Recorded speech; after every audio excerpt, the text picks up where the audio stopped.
Le PS a tranché, les regards se tournent désormais vers l'extrême droite. Le Rassemblement national, qui décidera définitivement mercredi matin lors d'une réunion de groupe, ne devrait pas voter la censure sur le budget pour ne pas aggraver l'instabilité, a affirmé ce matin sur Europe 1 CNews le patron du parti, Jordan Bardella. Est-ce qu'il vaut mieux un mauvais budget ou est-ce qu'il vaut mieux pas de budget du tout ? Et votre réponse ? Nous trancherons demain matin. Je crois, et c'est ma conviction, qu'il faut éviter l'incertitude.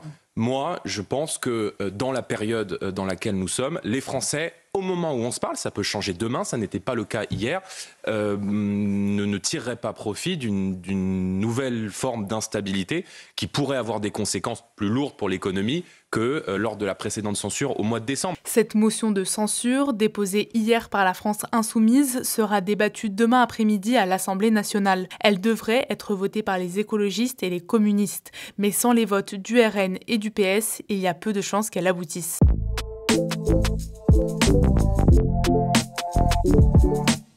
Nouveau rebondissement dans le scandale des eaux contaminées.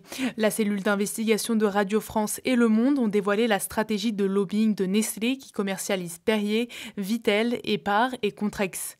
En effet, le gouvernement a accordé au groupe agroalimentaire le droit d'utiliser jusqu'à aujourd'hui des filtres non conformes dans ses usines. Et ce, alors que la Direction générale de la Santé et le ministère de la Santé avaient indiqué à Matignon que cette demande n'était pas acceptable. La conséquence directe pour les consommateurs de ces eaux, c'est un risque sanitaire lié à la présence de virus. Cette opération de lobbying d'une ampleur insoupçonnée est qualifiée en 2023 de chantage par le directeur général de la Santé, car Nestlé aurait, entre autres, menacé de supprimer des emplois si l'État n'accédait pas à leurs demandes.